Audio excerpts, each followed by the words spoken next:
በስመ አብ ወወልድ ወመንፈስ ቅዱስ አሐዱ አምላክ አሜን። ይትባረክ እግዚአብሔር አምላከ አበዊነ ለዘአብጽሐነ እስከዛቲ ሰዓት ቅድሚ ኩሉ ልዕሊ ኩሉ ናብዛ ሰዓት እዚኣ ዘብጽሐና ናይ አቦታትና ናይ ቅዱሳን አምላኽ ናትና እውን አምላኽ ቅዱስ እግዚአብሔር ስሙ ዝተኸበረን ዝተመስገነን ይኹን። እማ አምላክ ወላዲታ አምላክ ቅድስተ ቅዱሳን ድንግል ማርያም ስለ ፍጹም አዶነታ ስለ ፍጹም ክብራ ክብርን ምስጋናን ይብጽሐያ። ከምኡ እውን ቅዱሳን አቦታትና ቅዱሳን አዴታትና ብዝተውሃቦም ክብሪ መጠን ኩሉ ምስጋና ይብጽሕዮም። ኣብ ዝተፈላለየ ዓለም ኮይንኩም እዚ መንፈሳዊ ሚድያ እዚ እትከታተሉ ስድራ እግዚአብሔር ኣብ መስቀል ተሰቂሉ ፍጹም ዝኾነ ሰላሙ ብዝሃበና ብኢየሱስ ክርስቶስ ፍጹም ሰላም ከመይ ትጸንሑ ከመይ ትኾኑ ሰላም እግዚአብሔር ምስ ኩላትኩም ይኹን። እንኳዕ ናብ ቅድስቲ ስላሴ ወርሓዊ በዓል ብሰላም አብጽሐኩም አብጽሐና። አብ እግዚአብሔር ሰናይ ፍቃድ ናይ ዓለም ፈጠርቲ ዝኾኑ ቅድስቲ ስላሴ ስለናቶም እግዚአብሔር ብዝገለጸልና ጥበብን ምስጢርን ክንመሃሃር ኢና። ኣብ ቤተ ክርስቲያንና እቲ ናይ መጀመርታ ናይ ሃይማኖትና ትምህርቲ እንብሎ ካብ ህፃንነትና ጀሚርና እውን ኣብ ቤተ ክርስቲያን እንመሃሮ ትምህርቲ ናይ ስላሴ ትምህርቲ እዩ። ምስጢረ ስላሴ ኢላ እውን ቤተ ክርስቲያን ተምህረና ከምኡ እውን ትነግረና እያ። ኣብ ናይ ቤተ ክርስቲያንና ትምህርቲ ናይ ደጉማ ትምህርቲ ኢልና እንጽውዖ እዚ ምስጢረ ስላሴ ትምህርቲ ሓደ እዩ። ቅድስት ቤተ ክርስቲያንና ሓደ ነገር ሃይማኖታዊ ድዩ ወይስ ኣይኮነን ኢላ እትምዝኖ ሰለስተ ናይ ሃይማኖት መምርሒ እኒአዋ። እቲ ናይ መጀመርያ ደጉማ እዩ። እቲ መበል ካልኣይ ቀኖና እዩ። እቲ መበል ሳልሳይ ትውፊት እዩ ማለት እዩ። እዚ ናይ ምስጢረ ስላሴ ትምህርቲ ድማ ናይ ደጉማ ትምህርቲ እዩ። ደጉማ ማለት ዘይቕየር ዘይልወጥ ማለት እዩ። ንኣብነት ስላሴ ቅድሚ ዓለም ምፍጣሮም ሓደ ይኾኑ ሰለስተ ይኾኑ። ዓለም ምስ ተፈጠረ እውን ስላሴ ሓደ ይኾኑ ሰለስተ ይኾኑ። ዓለም ምስ ሓለፈ እውን ስላሴ ሓደ ይኾኑ ሰለስተ ይኾኑ ማለት እዩ። ስለዚ ስለ ናይ ምስጢረ ስላሴ ትምህርቲ ዘይቕየር ዶግማቲክ ትምህርቲ ምዃኑ ምፍላጥ ምርዳእ የድሊ እዩ። ግዜ ይልወጥ እዩ። እዋናት ይሓልፉ እዮም። ቦታ እውን ይቀያየር እዩ። ኣብዛ ዓለም እዚ ክንነብር እንተለና ናይ ምስጢረ ስላሴ ትምህርቲ ግን ግዜ ስለልተለወጠ መዓልትታት ስለልተቐየሩ ኣብዚ ዘመን እዚ ዘሎ ትውልዲ ድማ ክርድኦ ስለለይኽእል ተባሂሉ ምስጢረ ስላሴ ትምህርቲ ሓደ ዝነበረ ክልተ ሰለስተ ዝነበረ ድማ ኣርባዕተ ይኹን ተባሂሉ ቤተ ክርስቲያን እታምህሮ ትምህርቲ የብላይ ማለት እዩ። ምክንያቱ ዶግማቲክ ዘይቕየር ዘይልወጥ ስለ ዝኾነ ማለት እዩ። ስለዚ ዶጉማ ማለት ዘመንን ቦታን ዘይቕይሮ ማለት እዩ። ናይ ደጉማ ትምህርቲ ማለት ድማ ግዜን ቦታን ዘይቕይሮ ኣብ ሃይማኖት ውሽጢ እንመሃሮ ትምህርቲ ምዃኑ ኩልና ክንፈልጥ ክንርዳእ ይግብአና ማለት እዩ። እግዚአብሔር ቅድሚ ዓለም ምፍጣሩ ነይሩ እዩ። ሕዚ እውን እኒአ እዩ። ዓለም ድማ ሓሊፉ ዝነብር እዩ ማለት እዩ።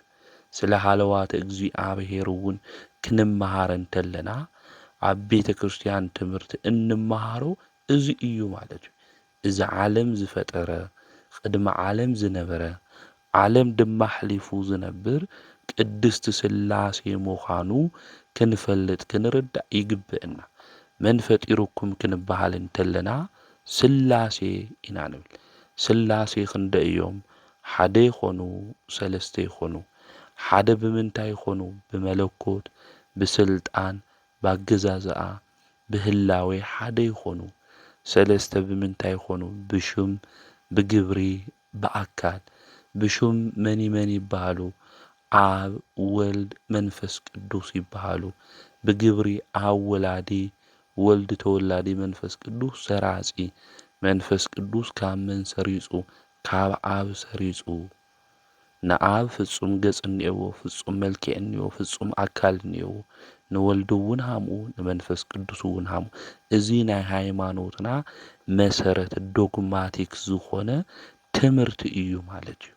ስለዚ ኣብ ምስጢረ ሥላሴ ክንመሃር እንተለና እግዚአብሔር ዝነበረን ዝነብርን ዝዓለም ዝሕሊፉ ዝነብር ዝሃሎ ወየሄሉ ኢልና ንምሃር ምዃንና ክንፈልጥ ክንርዳእ ይግብአና ማለት እዩ። ስለዚ ኣብና ዶግማቲክ ትምህርቲ ካብቶም ናይ ኣእማደ ምስጢር እንብሎም ትምህርቲ ናይ ቤተ ክርስቲያንና ዓምዲ ኢልና እንጽውዖም ትምህርቲ ናይ ሃይማኖትና መሰረት ኢልና እንጽውዖም ትምህርቲ ሓደ ምስጢረ ሥላሴ እዩ ማለት እዩ። እዞም ኣእማደ ምስጢር ኢልና እንጽውዖም ሓሙሽተ ናይ ቤተ ክርስቲያንና ትምህርቲ ድማ ዶግማቲክ ትምህርቲ ምዃኖም ክንፈልጥ ክንርዳእ እዩ ዝግብአና ማለት እዩ። ስለዚ ኣጋእዝተ ዓለም ሥላሴ ናይዚ ዓለም እዚ ፈጠርቲ ምዃኖም ዝዓለም እዚ ዘጽንዑ ዝዓለም እዚ ዝፈጠሩ ምዃኖም ቤተ ክርስቲያን ብዶግማቲክ ትምህርታ ተምህረና ትነግረና እያ።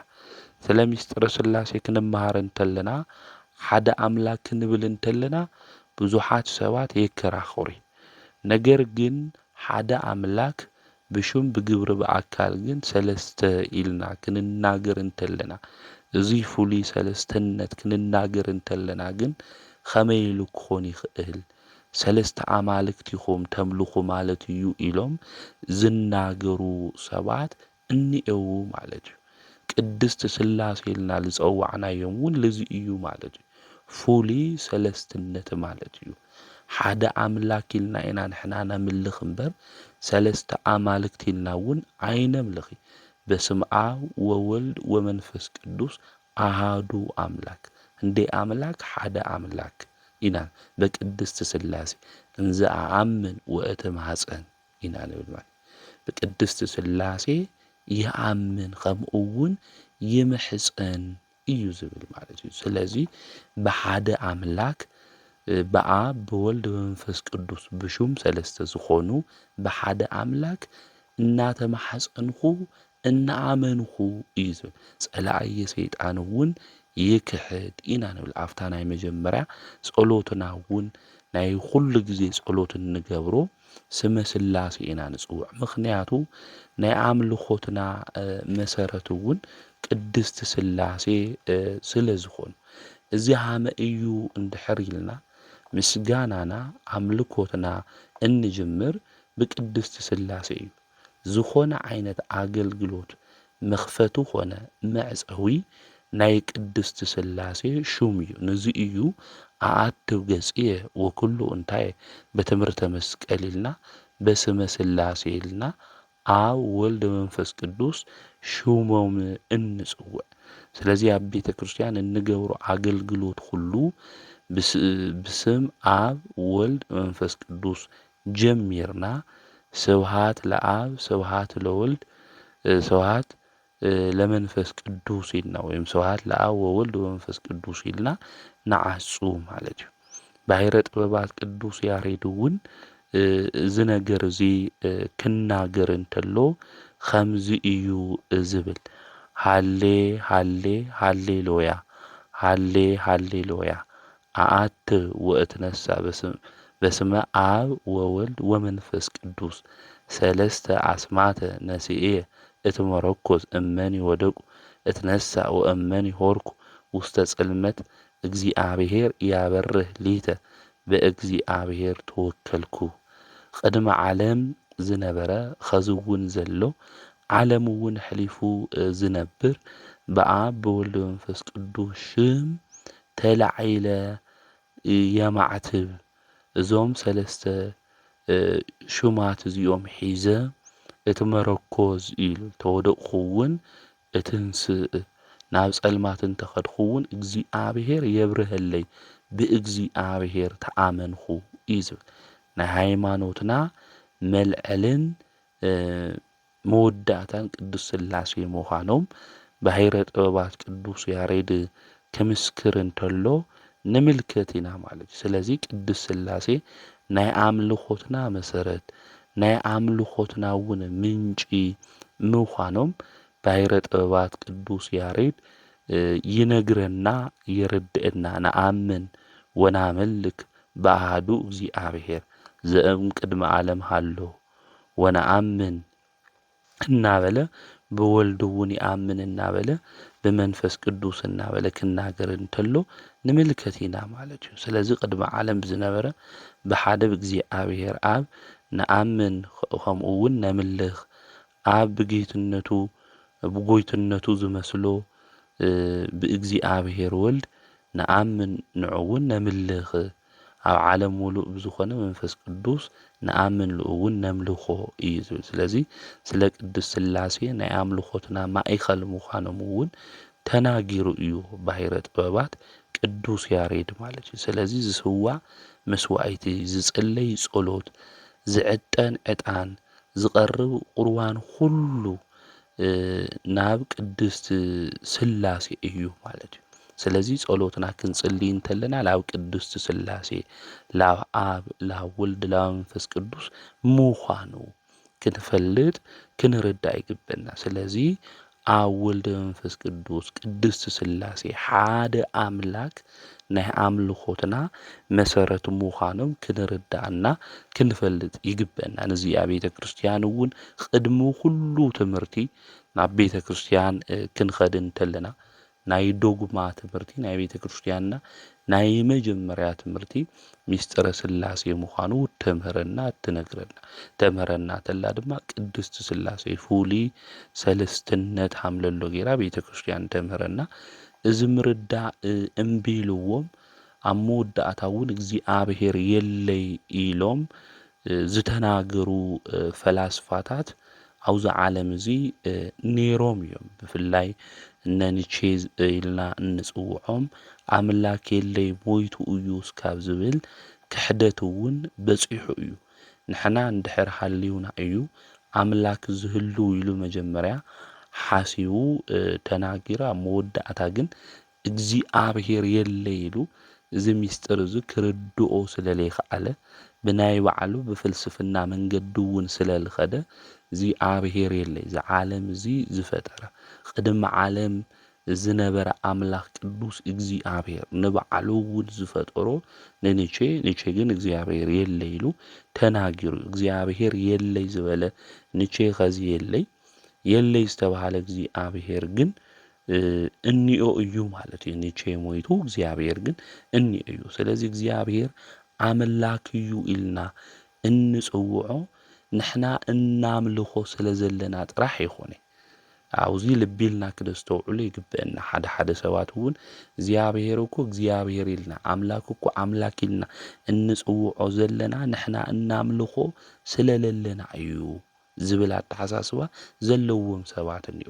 ኣቐዲሙና ኒቼ ዝነበረ ሓሳብ እውን እዚ እዩ። ሃላውያን ዝበሃሉ ፈጣሪ የለይ ኢሎም ልናገሩ ለቱ ስብሃት ፈጣሪ ዘሎ እናኣምኖ ንሕና ስለለለና እዩ ልብል ኣተሓሳስባ ካብ ኒቼ ለምጽኡ ሰባት እዩ። ኣብዚ ግዜ እዚ እውን እግዚአብሔር እኮ ልህሉ ንሕና እናምልኾ ወይ ከዓ እንግዝአሉ ፍጥረት ስለለለና እዩ ልብል ብሳይንስም ብኻሊእ መንገዲ ልጓዓዙ ሰባት ልናገሩ እንዮ። ነገር ግን ልበ ኣምላክ ዳዊት እግዚአብሔርሰ ንጉሥ ውእቱ እምቅድመ ዓለም እዩ ዝብለና። ዓለም ቅድሚ ምፍጣሩ እግዚአብሔር ንጉሥ እዩ ዝነግሰሉ ህዝቢ እግዚአብሔር ኣየድልዩ ማለት እዩ። ስለዚ ኣምላኽና ቅዱስ እግዚአብሔር ቅድሚ ንሕና ምፍጣርና ዝነበረ ኣምላክ ምዃኑ ክንፈልጥ ክንርዳእ ይግብአና ማለት ባህሪኡ ንእግዚአብሔር የምስግኖ ነይሩ ማለት እዩ። ስለዚ እግዚአብሔር ቅድሚ ዓለም ምፍጣሩ ኣብ መንግስቱ ነይሩ ማለት እዩ። እዚ ምርዳእ ልቢ ምባል የድሊ። እዚ ሓለዋተ እግዚአብሔር ትምህርቲ ምዃኑ እውን ኣብ ናይ ቤተ ክርስቲያን ናይ ሃይማኖት ትምህርትትና መጀመርያ እንመሃሮ ስለ ናይ እግዚአብሔር ሓለዋት ኢና እንመሃር። እግዚአብሔር መን እዩ ክንብል እንተለና ፍጥረታት ቅድሚ ምፍጣሮም ዝነበረ ኣምላክ ምዃኑ ቤተ ክርስቲያን ተምህረና ትነግረና። ስለዚ ሓለዋት እግዚአብሔር ኣብ ኩነታት ኣብ ግዜ ዝተደረኸ ይኾነ ኩነታት ግዜ ክቕየር ተሎ እግዚአብሔር ዝቕየር ይኾነ። ምክንያቱ እግዚአብሔር ብማንነቱ ዘይቕየር ኣምላክ ምዃኑ ሃሌሉያ ኢልና ቅድሚ ዓለም ዝነበረ ኸዚ እውን ዘሎ ኢልና እንፅውዖ እዚ ምዃኑ ምፍላጥና ምርዳእ የድሊ። ኣብ ምስጢረ ሥላሴ ትምህርትና እውን እዚ እያ ቤተ ክርስቲያን ተምህረና ከምኡ እውን ተርድአና። ስለዚ ዓለም ዘመሓዳድሩ ዓለም ዝገዝኡ መን እዮም እንድሕር ኢልና ቅድስቲ ሥላሴ እዩ። በመጀመርያ እግዚአብሔር ሰማይና ምድሪ ፈጠረ። መጀመርያ እግዚአብሔር ሰማይና ምድሪ ፈጠረ። እዚ ዓለም እዚ ሰማይና ምድሪ ኣብ ሰማይም ኣብ ምድሪ ለለው ፍጥረታት ሁሉ ዝፈጠረ ቅድስቲ ሥላሴ ምዃኑ ክንፈልጦ ክንርድኦ ይግበአና። ስለ ምስጢረ ሥላሴ እንርድኦ ኣብ መጻሕፍቲ ብልተጻሓፉልና ሊቃውንተ ቤተ ክርስቲያን ድማ ብዘምህሩና መጠን እምበይ ምስጢረ ሥላሴ ንሕና ተፈላሲፍና እንበጽሖ ሃምለ ይኾነ ክንፈልጦ ይግበአና። ኣብና ቴዎሎጂ ትምህርቲ ካፓፋቲክና አፓፋቲክ ልበሃል እንዮ። አፓፋቲክ ማለት ኔጌሽን ወይ ከዓ ምሕዳግ ማለት እዩ። ካፓፋቲክ ማለት ግን ሁሉ ነገር ተመራሚርና ክንበጽሖ ኢና ልብል። ስለ እግዚአብሔር እውን ተመራሚርና ክንበጽሖ ኢና ልብል። እዚ ናትና ትምህርቲ ይኾነ ኦርቶዶክሳውያን ንሕና እናኣምኖ ብፍላይ ድማ ኦሪየንታል ኦርቶዶክስ ኢልና ኣሃት ቤተ ክርስቲያን ኢልና እንጽውዕ እንቕበሎ ንሕና ኦርቶዶክስ ተዋህዶ አፓፋቲክ እዩ ማለት እዩ። እዚ ማለት ኔጌሽን ስለ እግዚአብሔር ንሕና ተመራሚርና ክንበጽሖ ይንኽእል ብልተገለጸልና ምስጢር ኣብ መጻሕፍቲ ብለለዉ ከምኡ ድማ መምህራን ብለምህሩና እዩ ማለት ኣብ መጻሕፍቲ ብለንበብናዮ ስለ ምስጢረ ሥላሴ ንናገር። ኣቦታት ብልነገሩና ብለምህሩና ድማ ስለ ምስጢረ ሥላሴ እዚ እዩ ኢልና ኢና ንናገር። እንዲሁም መዝሙርና ክንዝምር ተለና እኮ ሥላሴ ትትረመም ወይ ትትነከር ኢና ንብል። ስለ ሥላሴ ትድነቕ እያ እምበይ ኢና ንብል። ትድነቕ እያ ከምኡ እውን ሱቅ ትበሃል ኢልና ኢና ንናገር። ስለዚ ስለ ምስጢረ ሥላሴ ኣምዚ እዩ እዚ እዩ ኢልና ተመራሚርና እንወጽሖ ይኾነ። ሥላሴ ሓደም ይኾኑ ሰለስተም ይኾኑ ብምንታይ ሓደ ይኾኑ ብምንታይ ሰለስተ ይኾኑ ልብል ኣብ መጻሕፍቲ ብልተጻሓፉን ብሓሜሉ ኮይኑ ለምንታይ ሃምዚ ኢልና ኣብ ምርምር ውሽጢ ክንኣቱ ሃምለይ ንኽእል ናይ ዶግማ ትምህርቲ ከምኡ እውን አፓፋቲክ ቴዎሎጂ ንቕበል ምዃንና ክንፈልጥ ክንርዳእ ይግበአና። ስለዚ መጻሕፍቲ ከም ዝገለጽዎ ከም ዘምህርዎ ምስጢረ ሥላሴ ሃምዚ እዩ ከመዝ ንኣምን ወከመዝ ንትኣመን ኢና ንብል። ስለዚ ዝኣመናዮ ነገር ኢና ንናገር። ሓደ ኣምላክ ሰለስተ ኣካል ኢልና ድማ ንናገር ኢና ነምህር ኢና። ከምዚ ኢልና ክንናገር እንተለና ብፍላይ ሰባሌሳውያን ልበሃሉ ሓደ ገጽ ኢሎም ዝቕበሉን እዩ። እዚ ናይ ቤተ ክርስቲያንና ትምህርቲ ይኾነ ሓደ ገጽ ኢልና ንሕና ኣይንቕበል። ንኣብ ፍጹም ገጽ ፍጹም መልክዕ ፍጹም ኣካል ንዮ ንወልዱ እውን ሃሙ ንመንፈስ ቅዱስ እውን ሃሙ ኢና ንብል እምበይ ሓደ ገጽ ኢልና ቤተ ክርስቲያን የተምህር ማለት እዩ። ቅዱስ ሳዊሮስ እውን ክነግረና ተሎ ኣጻብዕትኻ እስኪ ተመልከት ይብል። ኣጻብዕትና ክንሪኦ ተለና እንታይ እኒአው ሰለስተ ክፍሊ እኒአዎ ማለት እዩ። ግን ኣብ ሓንቲ ኣጻብዕቲ እዩ ማለት እዩ። እዚ ምሳሌ እዩ። ምሳሌ ካብቲ ዝምሰለሉ ነገር እንታይ ኾኑ ይንእስ እዩ ማለት ሃምኡ ክንብል ተለና ሥላሴ ኣጻብዕቲ እዮም ማለትና ይኾነ ማለት እዩ። እንድሕር ሃምኡ ኢልና ኮይናማ ታጻብዕትና እዚ ባዕሉ ሥላሴ እዩ ኢና ንብል ማለት እዩ። ምሳሌ እዩ ግን ኣብነት ጌርና እንጠቕሶ ነገር እዩ ማለት። ስለዚ ኣጻብዕትና 3 ብርኪ እኒአዎ ማለት ግን ኣብ ሓንቲ ኣጻብዕቲ እኒኦ ማለት እዚ ክንምልከቶ እንተለና ናይ ሥላሴ ሓድነቶም ሰለስትነቶም ንኣና ብዝርድአና መልክዕ ከብራህርህልና ይኽእል። ከምኡ እውን ፀሓይ ክንምልከታ እንተለና ፀሓይ ክንሪኣ እንተለና ክበብ እኒአዋ ብርሃን እኒአዋ ሙቆት እኒአዋ ግን ክንደይ ፀሓይ ኢና ንብል ሓንቲ ፀሓይ ኢና ንብል። ሰብ ልባዕሉ ነብሱ ክንምልከት እንተለና ንናገር ኢና ንሓስብ ኢና ከምኡ እውን ነስተንፍስ ኢና ግን ክንደይ ሰብ ኢና ሓደ ሰብ ኢና ማለት ብዚ መልክዑ እዚ ናይ ሥላሴ ሰለስትነት ኣቦታትና ብምሳሌ ገይሮም ብዝርድአና መልክዕ ይነግሩና የረድኡና እዩ። ነገር ግን ክንደይ ኣምላክ ኢና ንብል ሓደ ኣምላክ ኣሃዱ ኣምላክ ኢልና ሃምነኣምን ግን ክንፈልጥ ክንርዳእ እዩ ዝግብአና። እግዚኣብሔር እውን ብዝተፈላለየ ዘመናት ሓድነቱ ሰለስትነቱ ክገልጽ እንተሎ ኣብ ቅዱሳት መጻሕፍቲ ንምልከት ኢና። ብፍላይ ብብሉይ ኪዳን ስውር እዩ ነይሩ። ብብሉይ ኪዳን ዝነበሩ ህዝቢ እግዚኣብሔር ሕግታት ሂብዎም እዩ። 10ቱ ትእዛዛት እንብሎም ሕጊ ሂብዎም እዩ። ሙሴ እውን ነቶም ህዝቢ እሶም መጻሕፍቲ ጽሒፉሎም እዩ። ነገር ግን ሙሴ ክናገሮም እንተሎ ኣብዚ ኣብ ኦሪት ዘዳግም ክናንብብ እንተለና ምዕራፍ 6 ቁጥሪ 4 ኣምላኽካ እግዚኣብሔር ሓደ እዩ ክብል እንተሎ ንምልከት ኢና። ልክዕ እዩ ኣምላኽና ቅዱስ እግዚኣብሔር ሓደ እዩ ሓደ ኣምላክ እዩ ግን 3 ኣካል እኒአው ኢልና ድማ ንኣምን ኢና ማለት እዩ። ብብሉይ ኪዳን ግን እዚ ናይ ምስጢረ ሥላሴ ትምህርቲ እዚ ኣይተገለጸን ከምኡ እውን ኣይተብራህርህን ነይሩ ማለት እዩ። ንምንታይ እዩ እንድሕር ኢልና ብፍላይ እስራኤላውያን ኣብ ግብፂ ዓዲ እዮም ነይሩ። ግብፂ ድማ ከም ንፈልጦም ጣዖት ዘምልኹ እዮም። ግብፂ ንኩሉ ነገር የምልኽዎ እዮም። ንዘይፈልጥዎ ኣምላኽ እውን ተባሂሉ ዝተጻሕፈ ነዚ እዩ ማለት እዩ። ስለዚ ብዙሓት ኣማልኽቲ ነይርዎም። እስራኤላውያን ድማ ልዕሊ 400 ዓመት ኣብ ግብፂ ዓዲ ተቐሚጦም።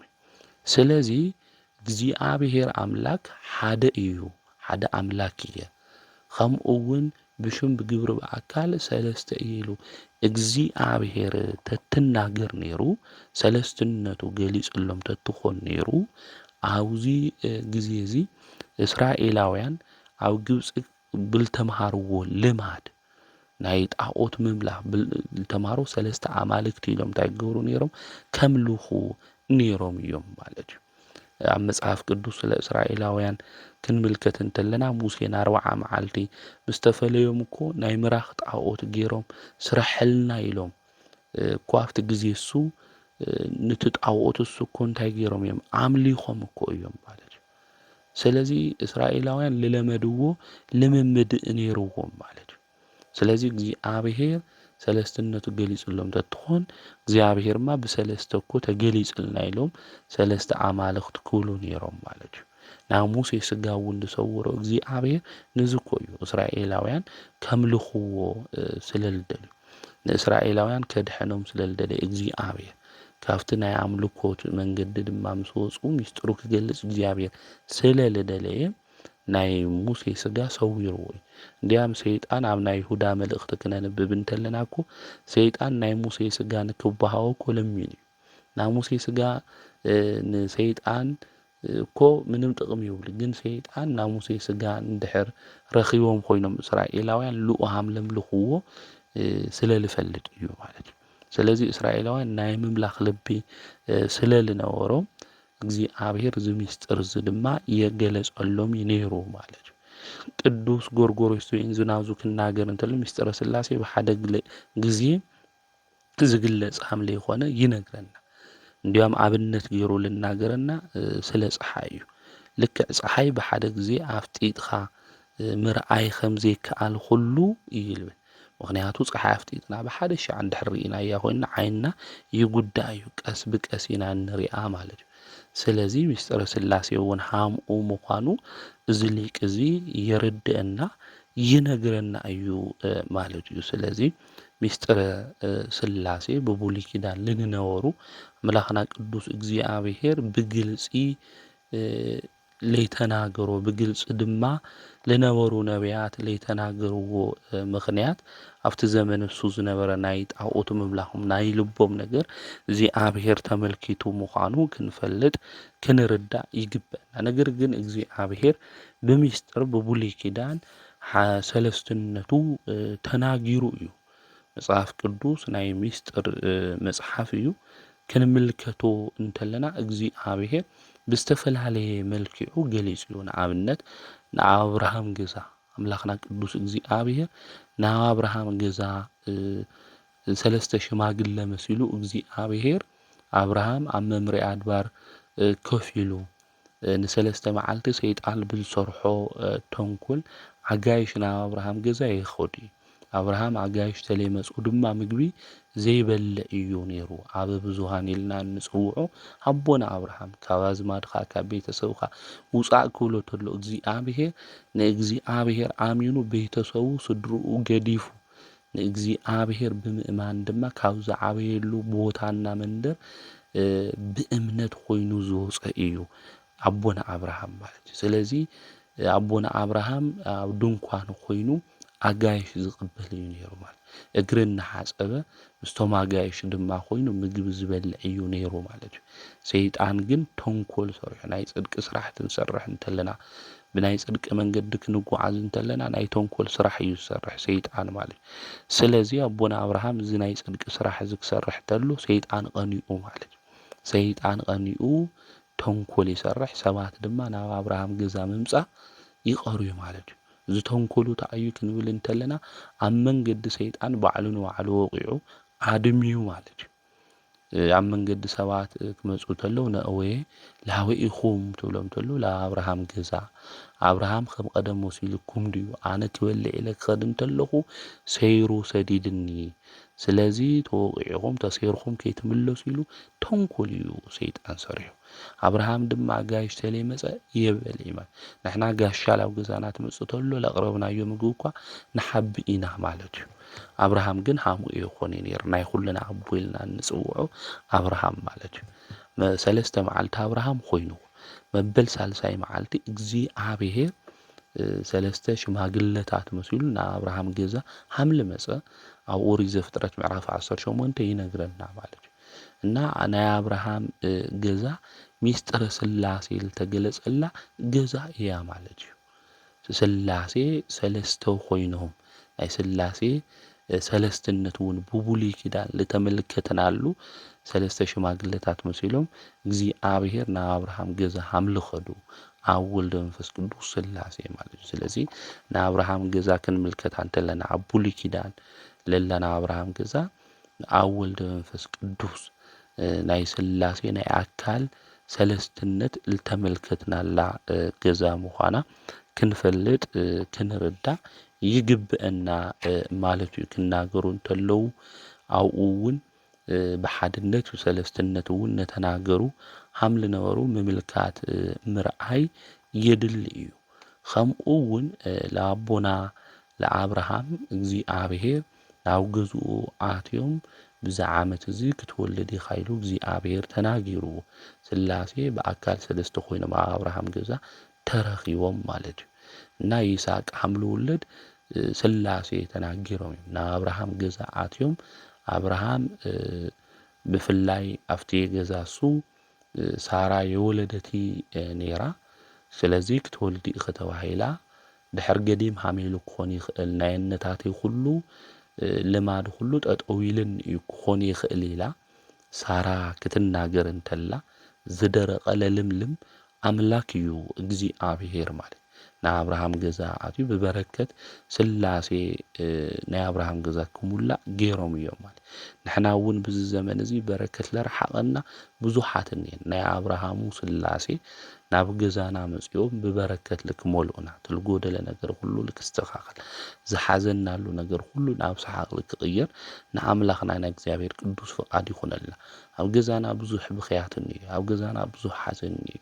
እዚ ከውግድ ልኽእል ዝተኣመነ ናይዚ ዓለም እዚ ፈጣሪ ናይዚ ዓለም እዚ ጎይታ ዝኾኑ ስላሴ እዮም ማለት እዩ። ስለዚ ኣብ ወልደ መንፈስ ቅዱስ ናብ ኩልና ገዛ ናብ ናብራና ናብ ሂወትና መፅኦም ከስተኻኽሉልና ቅዱስ ፍቃዶም ይኹነልና ማለት እዩ እና አብርሃም ይስሐቅ ምስ ወለደ ይስሐቅ እውን ምስ ዓበየ እንታይ ኢልዎ እግዚአብሔር ወድኻ ይስሐቅ እንታይ ግበረለይ ኢልዎ ሰውአለይ ኢልዎ እዩ።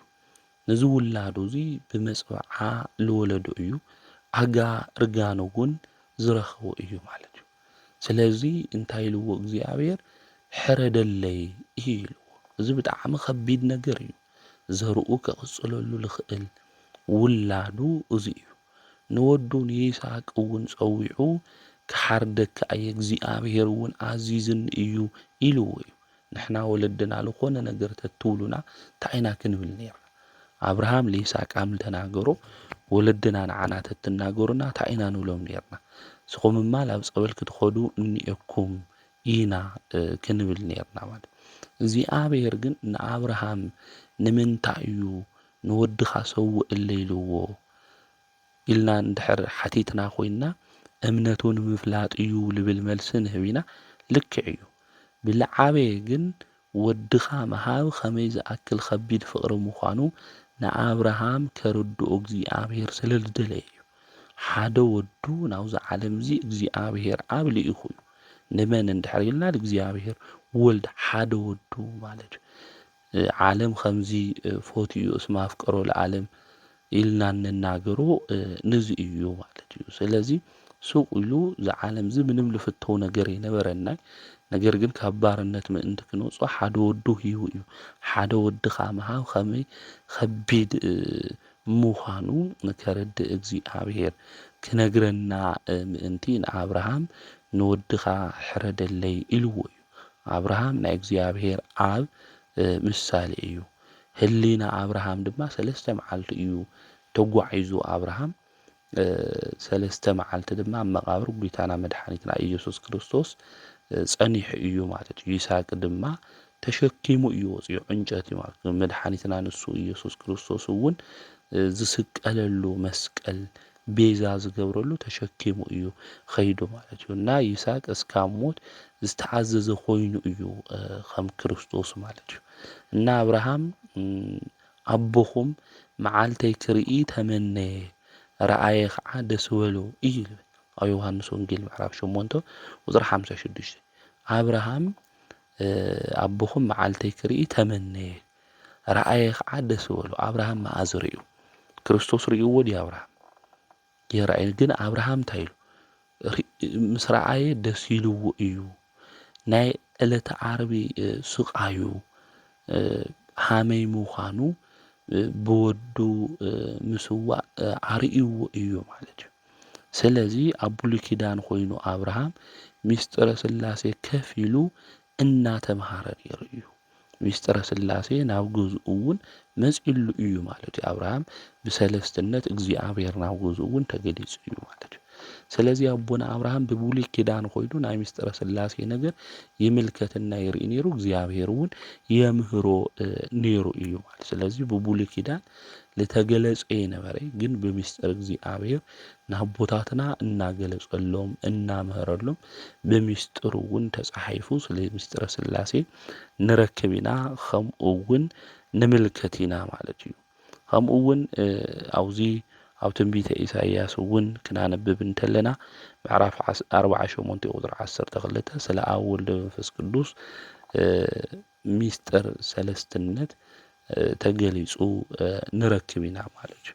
ስለዚ ብብሉይ ኪዳን ብምስጢር ኣምላኽና ቅዱስ እግዚአብሔር ሰለስትነቱ ክገልጽ እንተሎ ንምልከት ኢና ንርኢ ኢና። ብሓዱሽ ኪዳን ግን ኣምላኽና ንሱ ጎይታና መድሓኒትና ኢየሱስ ክርስቶስ ናብዚ ዓለም እዚ ምስ መፀ ኣብ ባሕሪ ዮርዳኖስ ክጥመቕ እንተሎ ማቴዎስ ወንጌል ምዕራፍ 3 ክናነብብ እንተለና ሰማይ ተኸፈተ እዩ እና እግዚአብሔር ኣብ ሰማያት ኮይኑ ዝፈትዎ ወደይ ንሱ እዩ እሱ ዝብለኩም ነገር ሁሉ ስምዑ ኢሉ መንፈስ ቅዱስ ድማ ብርግብ ኣምሳል መፅኡ ወልድ ድማ ክጥምቕ እንተሎ ተመልኪትና ኢና ማለት እዩ። ስለዚ ምስጢረ ስላሴ ብገሃዲል ተመልከትናሉ ለረአይናሉ ኣምላኽና ንሱ መድኃኒትና ኢየሱስ ክርስቶስ ክጥምቕ እንተሎ ከምኡ እውን ኣብ ደብረ ታቦር ማለት እዩ ዝፈትዎ ወደይ ንሱ እዩ ኢሉ እግዚአብሔር አብ እውን ክናገር እንተሎ ንምልከት ኢና በሐዱሽ ኪዳን ንሱ ስጋ ለቢሱ ናብዚ ዓለም እዚ መጽኡ ካብ ኣዴና ቅድስተ ቅዱሳን ካብ ድንግል ማርያም ተወሊዱ ማለት እዩ። ንዓይ ዝረአየ ንመን ርእዩ እዩ ንኣብ ርእዩ እዩ እናበለ ኣነ ንኣብ ድማ ሓደ ኢና እናበለ ኣምላኽና ንሱ ኢየሱስ ክርስቶስ ክናገር እንተሎ ንምልከት ኢና ማለት ብስልጣን ባገዛዝኣ ሓደ ምዃኑ ንሱ ድማ ብዝተፈለየ ኣካሉ መጽኡ ናብዚ ዓለም እዚ ስጋ ለቢሱ ኣብ መስቀል ድማ ተሰቂሉ ቤዛ ኮይኑ ኣድሒንና ብሳልሳይ መዓልቲ ተንሲኡ መበል 40 መዓልቲ ድማ ዓሪጉ እዩ መበል 50 መዓልቲ ምስ ተንስአ ድማ መንፈስ ቅዱስ ንደቀ መዛሙርቱ ንክልኣኽ ጎይታና መድኃኒትና ኢየሱስ ክርስቶስ ገይሩ እዩ ማለት እዩ። ከአብ ዝወፅእ መንፈስ ቅዱስ ናብ ሐዋርያት መጽኡ እዩ ማለት እዩ። እዚ ክንርድኦ ክንፈልጦ ልግበአና ናይ ምስጢረ ስላሴ ትምህርቲ ብዝመልክዑ ዝምዃኑ ቅዱስ ቤተ ክርስቲያን ተምህረና ትነግረና። ስለዚ ስለ ስላሴ ሰለስትነት ክንመሃር እንተለና ተመራሚሮም ክወጽሑ ክሓሱ ዝደልዩ ብዙሓት ወገናትና እንዮም። ምስጢረ ስላሴ ግን ብምርምር ለይኾነስ እግዚአብሔር ብዘገለጸልና ምስጢሪና ክንፈልጦ ክንርድኦ ዝግበአና እግዚአብሔር አምላኽና ምስጢሩ ጥበቡ ክገልጸልና እንተሎ ናይ ስላሴ ነገር ንርድኦ ናይ ስላሴ ነገር እውን ንፈልጥ ኢና። ነገር ግን ምስጢረ ስላሴ ብምርምር ክንበጽሕ ኢና እንድሕር ኢልና ግን ላብ ዝተሰሓተ መንገዲ ሃምለኸድ ክንፈልጦ ክንርድኦ ይግበአና። ምክንያቱ ናይ ስላሴ ትምህርቲ ናይ እግዚአብሔር ትምህርቲ እዩ። ናይ እግዚአብሔር ትምህርቲ ድማ ክንፈልጦ ክንርድኦ ልግበአና ብእግዚአብሔር እዩ ማለት እዩ። ናይ ሃይማኖት ፍልጠት ካብ እግዚአብሔር ብእግዚአብሔር ናብ እግዚአብሔር እዩ ዘብጽሕና። ሊቃውንቲ ቤተ ክርስቲያን እውን ልነግሩና ኣተሓሳስባና ምድራዊ እንድሕር ኮይኑ ግን ብምድራዊ ኣተሓሳስባ ስለ ናይ እግዚአብሔር ነገር ስለ ናይ ስላሴ ፍሉይ ሰለስትነት ክንርድኦ ክንፈልጦ ሃምለይ ንኽእል ግን እዚ ልቢ ኢልካ ምስትውዓል ዘድሊ ጉዳይ እዩ ማለት እዩ። እግዚአብሔር መን ይፈልጦ እንድሕር ኢልና ባዕሉ እግዚአብሔር እዩ ማለት እዩ መልሱ ክኾን ልኽእል ማለት። ስለዚ ናይ እግዚአብሔር ትምህርቲ ኢና ንመሃር ዘለና ምስጢረ ስላሴ ክንብል እግዚ ማለት ወልድ እዩ፣ ኣብ ድማ ኣብ እዩ፣ ሄር ድማ የዋህ ከመር የዋህ ኢልና ንጽውዕ ርግብ የዋህ ምልኾነት መንፈስ ቅዱስ እውን የዋህ እዩ ማለት። ስለዚ እግዚአብሔር ክንብል እንተለና ናይ ስላሴ ናይ ሓድነት ሽሞም ምዃኑ ክንፈልጥ ክንርዳእ ይግበአና። ኣብ ወልድ መንፈስ ቅዱስ ምዃኑ እውን ቤተ ክርስቲያን ተምህረና መንገዲ እዚ እዩ። ስለዚ ስለ ምስጢረ ስላሴ ክንመሃር እንተለና ስለ እግዚአብሔር ስለ ኣምላክና ስለ ፈጣሪና ነመሃር ኣለና ምዃንና ምፍላጥ ምርዳእ የድሊ። ስለዚ ስለ እግዚአብሔር ንምፍላጥ ብእግዚአብሔር መሪሕነት ብእግዚአብሔር ንጹሕ ልቦና ወሃብነት ብእግዚአብሔር ገላጽነት ምዃኑ ክንፈልጥ ክንርዳእ ይግበአና። ንኣብ ብዘይ ወልድ ዝፈልጦ የለን እዩ ዝብል ንወልድ እውን ብዘይ ኣብ ዝፈልጦ የለ ኢሉ ቅዱስ መጽሓፍ ይነግረና እዩ። ስለዚ ኣብ ወልድ መንፈስ ቅዱስ በዓሎም ንባዕሎም ተፋሊጦም ዝነብሩሉ ናቶም ናይ ህላዌ ሚስጥር ወልድ ንዝፈቐዶ እንታይ ገብረሉ ማለት እዩ ይገልጸሉ ማለት እዩ። ስለዚ ስለ ናይ እግዚአብሔር ስለ ናይ ስላሴ ሚስጥር ክንፈልጥ ክንርዳእ ንሕና ፍቓደኛታት ክንኾን ይግብአና። ከምኡ እውን ልብና ብልኸፈትናዮ መጠን ድማ እግዚአብሔር ናይ ሚስጥር በሪ ከም ዝኸፍተልና ምፍላጥ ምርዳእ የድሊ ማለት እዩ። ስለዚ ሚስጥር ናይ እግዚአብሔር ሚስጥር ንመንፈሳውያን ሰባት እዩ ልግለጽ ማለት እዩ። ስለዚ ንሱ ንክግለጸልና ድማ ንሕና እንታይ ክንገብር ይግብአና? ንጽሓ ልቦና ክንሕዝ ይግብአና። ብመንፈሳዊ መንገዲ እውን ክንጓዓዝ እዩ ዝግበአና። ስለዚ ስለ እግዚአብሔር ንሕና ኩሉ ክንፈልጥ ኢና ክንብል ንኽእል እዚ ድፍረት ይኮን እውን ልኽእል ማለት ንሕና ፍጡራን ኢና ስለ ፈጣሪና ኩሉ ክንፈልጥ እኒአና ይንብል ብልተገለጸልና ሚስጥር ኣብ መጻሕፍቲ ብለለዉ ኢና ክንፈልጥ እንኽእል። ነገር ግን ክንሕተት እንተለና ንሕና እግዚኣብሔር ብልገለጾ ሚስጥር ሓደ ይኾኑ ሰለስተ ይኾኑ ልብል ናይ ስላሴ ትምህርቲ ሃም ንፈልጥ እምበይ ንምንታይ ሃም ዝኾኑ ንምንታይ ክንብል ይንኽእል ዶግማቲክ እዩ ክቕየር ክልወጥ ዘይኽእል ናይ ቤተ ክርስቲያንና ናይ ሚስጥር ትምህርቲ ምዃኑ ምፍላጥና ምርዳእና እውን የድሊ እዩ ማለትና ንሕና ንፈልጦ ብእምነት ጥራሕ ኮይና ፍሉይ ሰለስትነት ቅድስቲ ስላሴ ኢልና ፈጣሪና ኣምላኽና መንክር እግዚኣብሔር ሃም ንጽውዖ ምፍላጥ ምርዳእ የድሊ ማለት እዩ። እዚ ኣምላክ እዚ ድማ ክቡር ኣምላክ እዩ ማለት እዩ። እዚ ኣምላክ እዚ ድማ ንጹህ ኣምላክ እዩ። እዚ ኣምላክ እዚ ድማ ጽኑዕ ኣምላክ እዩ። እዚ ኣምላክ እዚ ድማ ፍሉይ ኣምላክ ምዃኑ ምፍላጥ ምርዳእ ድማ የድሊ እዩ ማለት እዩ። እግዚኣብሔር ቅድስት ኢልና ክንጽውዕ እንተለና ስላሴ ጽኑዕ ማለትና ማለት እዚ ጽኑዕ ማለትና ድማ ዘይልወጥ ኣምላኽ እዩ ማለት እዩ። ኣምላኽና ቅዱስ እግዚኣብሔር ዘይልወጥ ኣምላኽ እዩ። ቅድሚ ዓለም ምፍጣሩ ዓለም እውን ምስ ፈጠረ ኸዚ እውን ዓለም እውን ምስ ሓለፈ ዘይልወጥ ኣምላክ ምዃኑ ክንፈልጥ ክንርዳእ ይግበአና። ሰብ ጽኑዕ እዩ እኳ ተተባሃለ እስካብ ግዚኡ እዩ ማለት እዩ። ድሓረ ብሕማም ብሞት ይልወጥ እዩ ማለት እዩ። ቅዱስ ስላሴ ግን ሕልፈት ውላጤ ድኻም ሕማም የብሎም። ልቢ ኣምላክ ዳዊት እውን ክዝምር እንተሎ አንተ ክመ ኢሉ ክናገር እንተሎ አውዚ ኣብ መዝሙር 101 ክዝምር እንተሎ ስለ እግዚኣብሔር ከምዚ እናበለ እዩ ልቢ ኣምላክ ዳዊት ዝዝምር ስለ ኣምላኽና ስለ ቅዱስ እግዚኣብሔር። ሰማያት ግብሪ ኣእዳውኻ እዮም ንሳቶም ክጠፉ እዮም ንስኻ ግን ትነብር። ኩሎም ከም ክዳን ክበሊ እዮም ከም መጎናጸፊያ ክትልውጦም ኢኻ ክልወጡ እውን እዮም ንስኻ ግን ኩሉ ሻዕ ንስኻ ኢኻ ዓመታትኻ እውን ከቶ ኣይውዳእን እየን እናበለ እዩ ዝናገር ማለት እዩ። ስለዚ ኣምላኽና ቅዱስ እግዚኣብሔር ኩሎም ነገራት ዝፈጠረ ናይ ኢዱ ግብሪ ስራሕቲ ምዃኖም እውን ይነግረና ማለት እዩ። ኦ ጎይታ ንስኻ ኣቐዲምካ ንምድሪ መስረትካ እዩ ዝብል ግን ኣብ መሬት ኣብ ሰማይ ዘለዉ ኩሎም ክጠፉ እዮም ንስኻ ግን ትነብር ኢኻ ከም ክዳን ክበሉ እዮም ከም መጎናጸፊያ እውን ትልውጦም ኢኻ እዩ ዝብል። ንሱ ግን ዘይልወጥ ኣምላክ እዩ ጽኑዕ ኣምላክ እዩ እግዚኣብሔር። ንሕና ብልተፈላለየ ኩነታት ብልተፈላለየ ግዜ ንልወጥ ኢና። ኣምላኽና ቅዱስ እግዚኣብሔር ግን ዘይቕየር ዘይልወጥ ዘይታኽስ ሓላዊና ኣምላኽና ምዃኑ ክንፈልጥ ክንርዳእ ይግበአና። ነዚ እዩ እውን ቅድስት ኢልና ንጽውዕ። ቅድስቲ ማለት አንድም ኢሎም ሊቃውንቲ ክትርጉምዎ እንተለው እቲ ሓደ ጽኑዕ ኣምላክ ማለት እዩ።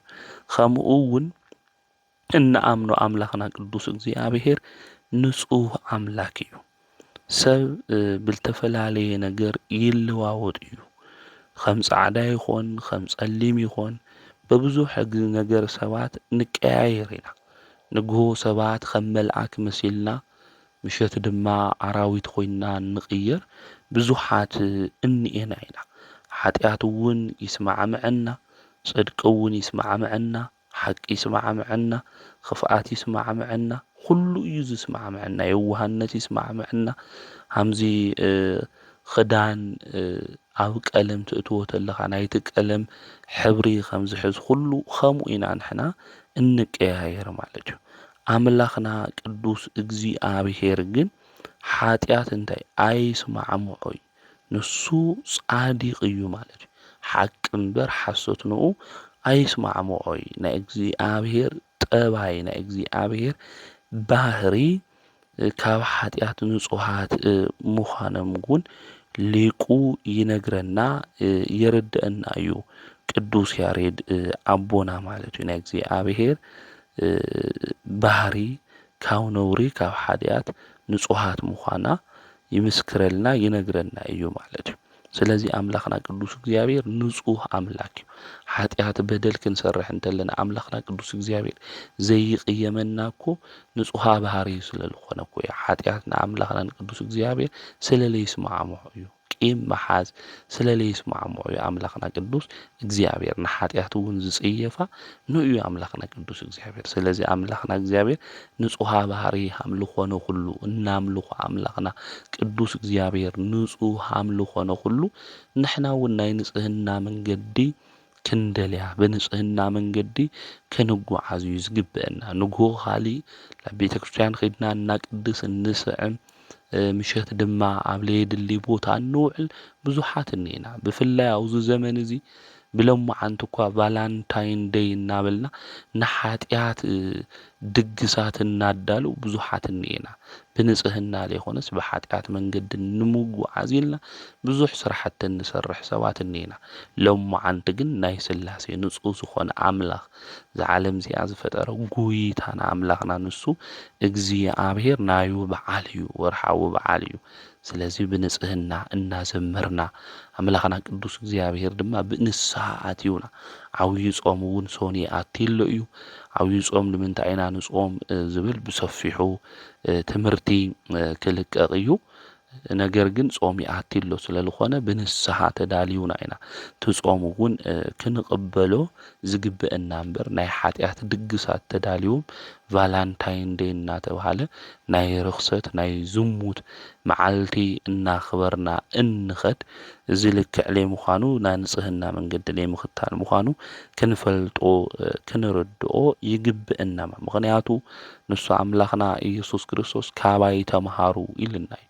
እንምሃር ካብ መን እዩ ተባሂሉ ከኣምላኽና ካብ እግዚኣብሔር ርእስና ናው ዝኾነ ኣምላኽና ናው ኢና ክንምልከትና ክንርኢ ዝግበአና። ስለዚ ንሱ ንጹህ እዩ፣ ንሕና ድማ ብናይ ንጽህና መንገዲ ክንጓዓዘሉ ዝግብአና ናይ ጽድቂ ህይወት መንገዲ ክንመላለስ ናብኡ ድማ ህይወትና ንክትኸድ ክንገብር እዩ ዝግብአና እምበር ኣብ ዘይጠቕመና ኣብ ዘይረብሐና ናይ ሓጢኣት መንገድታት ምኻድ ንዓና ጽቡቕ ከም ዘይኾነ ካብ በረከት እውን ከም ዘርሕቐና ክንፈልጥ እዩ ክንርዳእ ዝግብአና። ኻሊእ እናምልኾ ኣምላኽና ቅዱስ እግዚኣብሔር ክቡር እዩ ማለት እዩ። ሰብ ክቡር እዩ ተተባሃለ ካብ ኣፍ ብዝርከብ እዩ ክኾን ዝኽእል ማለት እዩ። ካብ ባዕሉ የኾነ ማለት እዩ። ኣምላኽና ቅዱስ እግዚኣብሔር ግን ኩሉ ናባዕሉ እዩ ማለት እዩ። ሐዋርያው ቅዱስ ጳውሎስ እንታይ እዩ ዘምክሕኒኤካ ንስኻ ዘይተቐበልካዮ ነገር እንታይ እኒኦ እናበለ ኣብ ቀዳማይ ቆሮንጦስ ምዕራፍ 4 ይነግረና እዩ፣ የረደና እዩ። ስለዚ ንሕና ኩሉ ነገር ዝተቐበልናዮ ካብ ኣምላኽና ካብ እግዚኣብሔር እዩ ማለት እዩ። ዓይንና፣ እዝንና፣ ኣፍንጫና ኩሉ መላእ ሰውነትና ዝተቐበልናዮ ለሃበና ብኢዱ ድማ ዝሰርሐና ኣምላኽና ቅዱስ እግዚኣብሔር እዩ ማለት እዩ። ስለዚ ኩሉ ነገርና ናመን እዩ ተተባሂሉ ናይ እግዚኣብሔር እዩ። ህንፃ ስላሴ ተባሂልና እውን ኢና ንሕና እንጽዋዕ ማለት እዩ። ስለዚ ዝፈጠረና ኩሉ ነገር ዝሃበና ኣምላኽና ቅዱስ እግዚኣብሔር። ስለዚ ካብ እግዚኣብሔር ዘይተቐበልናዮ ነገር የለይ ማለት እዩ። ካብ እግዚኣብሔር ከም ተቐበልና ኣሚንና ድማ ብትሕትና እግዚኣብሔር እናመስገንና ብሂወት ዘመንና ክንነብር ይግብአና። ቅዱስ ስላሴ ግን ኩሉ ነገር ናይ ባህሪኦም እዩ። ኩሉ ነገር ናይ ባዕሎም እዩ። ቅዱስ ዮሐንስ ኣብ ቅዳሴኡ እውን ክምስክር እንተሎ ክናገር እንተሎ በዓድ ዝኾነ ክብሪ የብሉ ኩሉ ናይ ባዕሉ እዩ እዩ ዝብለና። ዝሾምዎ ንጉስ ይኾነይ፣ ዝነቕፍዎ ጎይታ ይኾነይ፣ ዘልቅሕዎ ኣምላኽ ይኾነይ፣ ከምኡውን ከም በዓል ጸጋታት ዝልቃሕ ይኾነይ እናበለ እዩ ዝናገር። ኩሉ ነገር ናይ ባህሪ ገንዘቡ ምዃኑ ኣብ ቅዳሴ ዘዮሐንስ ወልደ ነጎድጓድ ይነግረና የርድአና ማለት እዩ። እና ኣምላኽና ቅዱስ እግዚኣብሔር ኩሉ ነገር ናዩ እዩ። ዘጽድቐና ንሱ እዩ፣ ሃብታም ዝገብረና ንሱ እዩ፣ ኩሉ ነገር ዝህብ ኩሉ ነገር ክሽልመና ዝኽእል ኣምላኽና ንሱ ቅዱስ እግዚኣብሔር ምዃኑ ክንፈልጥ ክንርዳእ ይግብአና ማለት እዩ። ስለዚ ኣምላኽና እግዚኣብሔር ክቡር ኣምላክ እዩ። ኩሉ ናብ ባዕሉ ዝኾነ ኩሉ ነገር ክገብር ኩሉ ነገር ክሰርሕ ልኽእል ኣምላክ እዩ። ጥዕና ክበና ልኽእል እሱ እዩ። ገንዘብ ክበና ልኽእል እሱ እዩ። ዘድልዩና መሰረታዊ ጉዳያት ሁሉ ካብ ባዕሉ ክበና ዝኽእል ዘይጎድሎ ኣምላኽ ሁሉ ሙሉእ ዝኾነ ኣምላኽና ንሱ ቅዱስ እግዚኣብሔር እንደልዮ ነገር ሁሉ ብትዕግስቲ ኮይና ለኣምላኽና ቅዱስ እግዚኣብሔር ክንልምኖ እዩ ዝግብአና ማለት። ስለዚ ክቡር ኣምላክ እዩ። ኩሉ ናይ ባዕሉ ዝኾነ ሰብ ተኽበርናዮ ካብ ኣፍዓ እዩ ወይ ዝተቐበሎ እዩ ክኾን ዝኽእል ሰብ ማለት እዩ። ኣምላኽና ቅዱስ እግዚኣብሔር ግን ኩሉ ናባዕሉ ኩሉ ድማ ኣብ ኣፍ ደጉኡ ዝኾነ ኣምላክ እዩ ማለት። ከዚ ታይልልኩም ተተባሂልና ትለድየና ነገራት ሁሉ ልሰብ ይኹንና ክንናገር ዝግብአና ለኣምላኽና ቅዱስ እግዚኣብሔር ንንገሮ እሱ ኩሉ ነገራትና ክመልአልና ኩሉ ነገራትና ከስተኻኽለልና ልኽእል ኣምላክ ምዃኑ ክንፈልጦ ክንርድኦ እዩ ዝግብአና ማለት። ስለዚ ኩሉ ነገር ዝሃበና ዓይኒ ዝሃበና እሱ እዩ። ተቐቢልና ኢና ካብኡ እዝኒ እውን ካብኡ ኢና ተቐቢልና ኣፍንጫ ነብስና ኣካልና ፍልጠትና ኩሉ ነገርና ካብኡ እዩ። ስለዚ ለምክሕ ነገር ሃምለ ይብልና እውን ቅዱስ ጳውሎስ ልነገረና ንዙ ምዃኑ ክንፈልጥ ክንርዳእ ይግብና። ኣብዚ ግዜ እዚ ግን በብዙሕ ነገር ንምካሕ ኢና ነብስና እናጸልመተት ስጋና ግን ተብረህት ተጻዕደወት ስቁልና ንምካሕ ሰባት እኒኤና ማለት። ዝምካሕ ብመን ይመካሕ ይልብል ቅዱስ መጽሓፍ ብእግዚኣብሔር ይመካሕ ይልብል። ምክንያቱ ዘምክሕ ነገር ስለለይብልና ነብስና ኣብ ጸልማት ኮይና ስጋና ግን ኣብ ጽቡቕ ለላ ዝመስለና ሰባት ብዙሓት እኒኤና ኢና። ስለዚ ውሽጥና ክንምርምር ውሽጥና ድማ ክንሪኦ ይግበአና። ብትዕቢት ብትምክሕቲ ተታሒዝና ክብሪ ለለና መሲሉ ዝተሰምዐና ናይ ነብስና ክብሪ ናይ ነብስና ልዕልና ዘይብልና ላብ ሞት መንገዲ ልኸድ ለለና ብንስሓ ተመሊስና ናብ ክብሪ ቦታ ኣምላኽና ቅዱስ እግዚኣብሔር ምእንቲ ክበና ካብ ትምክሕቲ መንገዲ ክንወፅእ ይግብአና። ስለዚ ኣምላኽና ቅዱስ እግዚኣብሔር ፍሉይ ክቡር እዩ ማለት እዩ። ንሕና ግን ዘይተቐበልናዮ ነገር የለይ። ነዚእና ኣምላኽና ቅዱስ እግዚኣብሔር መኑ ይመስለከ እምና ኣማልክቲ እግዚኦ ካብ ኣማልክትስ ዝመስለካ መን እዩ ኢልና እንናገር ልዚ እዩ ማለት እዩ። እና ኣምላኽና ቅዱስ እግዚኣብሔር ልዑል ኩሉ ክቡር ኣምላክ ምዃኑ ክንፈልጥ ክንርዳእ ይግብአና። ከምኡ እውን ፍሉይ ኣምላኽ እዩ ማለት ቅዱስ ክንብል እንተለና ፍሉይ ኣምላክ ምዃኑ እውን ክንፈልጥ ክንርዳእ ይግብአና። ናይ ሥላሴ ምስጢር እውን ሰለስትነት ክንናገር እንተለና ፍሉይ ሰለስትነት ምዃኑ ክንፈልጦ ክንርድኦ ዝግብአና ብዙ እዩ ማለት እዩ። እና ኣምላኽና ቅዱስ እግዚኣብሔር ብሹም ብግብሪ ብኣካል ሰለስተ እዩ። ብባህሪ ብህልውና ባገዛዝኣ ግን ብመለኮት ሓደ ኣምላክ እናምልኽ ምዃንና እዚ ክንፈልጦ ክንርድኦ ይግብአና። ናይ ሥላሴ ሹም ሒዞም ኣቦታትና ኣብ ወልደ መንፈስ ቅዱስ ፀዊዖም ካብ መከራ ካብ ፈተና ሁሉ ወፂኦም እዮም። ንሕና እውን ምግቢ ክንበልዕ እንተለና ስራሕ ክንሰርሕ እንተለና ዝተፈላለዩ ነገር ሁሉ ስራሕትና ክናከናውን እንተለና ስመ ሥላሴ ሓይልና እዩ። ሓይሊ የሥላሴ ኢልና ንጽውዕ ልዚ እዩ። ናይ ሥላሴ ስም ሓይልና እዩ። ናይ ሥላሴ ሹም ካብ ፈተና ካብ መከራ ሁሉ ለድሕነና ምዃኑ ክንፈልጥ ክንርዳእ እዩ ዝግብአና እሞ ኣብ ሁሉ ስራሕትና ኣብ ሁሉ ግዜና ፈጣሪና ኢልና እንጽውዖ ኣምላኽና እሱ እዩ ማለት እዩ። ሥላሴ እዩ ፈጣሪና ኢና ንብል ማለት እዩ። ካልእ ዝፈጠረና የለይ ማለት እዩ።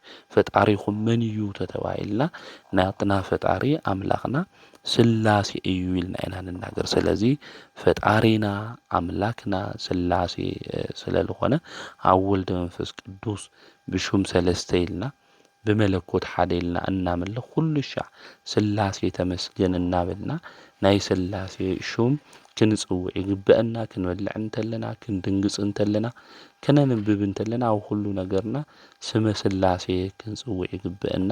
ስመ ሥላሴ ሓይልና እዩ።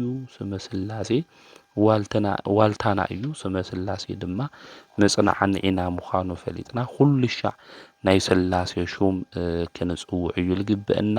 ኣጋእዝተ ዓለም ሥላሴ ድማ ንዓና ዝፈጠሩና ፍጥረቶም ኢና ንሕና ናይ ሥላሴ እሞ ዝጎድለና ነገር ሁሉ ይፈልጡ እዮም ንሕና ኣብ ጸሎትና ኩሉ ሻዕ ድማ ስላሴ ወላድያነ ዓለም ናይዚ ዓለም እዚ ወላድያን ፈጠርቲ ንሶም እዮም ማለት ዝፈጠሩ ንሶም እዮም እሞ ንስላሴ ካብ ፈተና ካብ መከራ ካብቲ ንሰምዖ ዘለና ውግእ ወረ ውግእ ሰላም ንክገብሩልና ምክንያቱ ስላሴ ኩሉ ነገር ኣብ ኢዶም እዩ ዓለም እዚ ኣብ ኢዶም ዝሓዙ እዮም ዓለም እዚ ዝፈጠሩ እዮም ማለት ስለዚ ኣብ ወልዶ መንፈስ ቅዱስ ስላሴ ካብ መከራ ካብ ፈተና ሁሉ ከድሑንና እንምንዮ ነገር ሁሉ ንክውና ኣዴታትና ዳግም ካብ ምብኻይ ካብ ምሕዛን ሰላም ፍቕሪ ንክዕድሉና ናብኦም ክንጽሊ ይግብአና ቅዱስ ስላሴ ተመስገን እናበልና ሽሞም እናጸዋዕና ብበረከት መንገዲ ሁሉ ክንጓዓዝ ቅዱስ ፍቃዶም ይኹነልና ዘመንና ሁሉ ጊዜና ሁሉ ቅዱስ ስላሴ ይባርኹልና ናብራና ህይወትና ሁሉ የስተኻኽሉልና ናብ አብርሃም ገዛ ኣትዎም ከም ዝባርኹ ሁሉ ናብ ዓድና ናብ ገዛና ኣትዎም ዘለና ነገራት ሁሉ ይባርኹልና ህንፃ ባቢሎን ከም ዘፍረሱ ሁሉ ኣብ ልቦናና ከም ባቢሎን ተተኺሉ ዘሎ ኃጢአት ክፍኣት ርኩሰት ሁሉ ካባና ኣፍሪሶም የርሕቁልና ለምህረና ልገሰጸና ናይ ኣቦታትና ኣምላክ ቅዱስ እግዚአብሔር ስሙ ዝተኸበረን ዝተመስገነን ይኹን። ወስብሐት ለእግዚአብሔር ወወላዲቱ ድንግል ወለመስቀሉ ክቡር።